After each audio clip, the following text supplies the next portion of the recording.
Смотри, маму.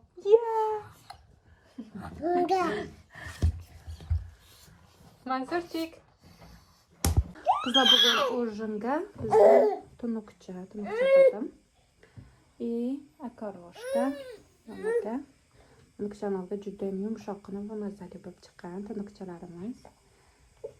Shunaqa. Ko'ryapsizlarmi? Qanaqa bo'lganini?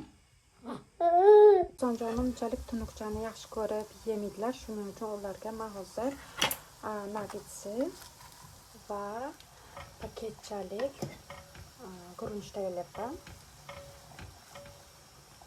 Alohida mana xohlasa storaxondan yeydilar, xohlasa o'zlari Sonjonga.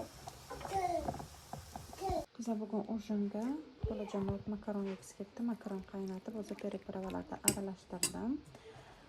Salat, окорочка qildim. Chesnoqu, zeleni, bodringni to'g'rab, zelen to'g'radim. Albatta makaron bilan yeyish uchun podlevka, go'sht, jigar, jazzadan nima qildim, podlevka tayyorladim.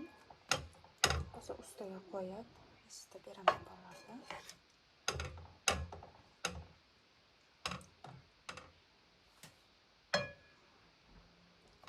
Yumshoqqina bo'lib chiqqan. Ancha suvda qaynadi. Ozgina suv quyib damlagan edim. Suvni tortibdi уже.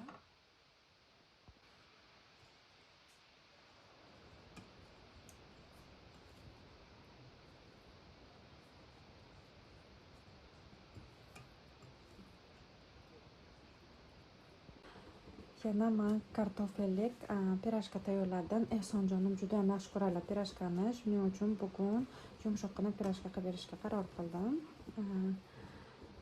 Sousiga shunaqa o'zim tayyorlagan chumchudan. Kecha pishirgan kolbasam. Endi buni biz yeb tugatishimiz kerak. Choylar damlab qo'ydim. 5 minut tag'in bor. Kutyapmiz. Iftorda Xudo agar xohlasa o'tirib hammamiz ужин qilamiz.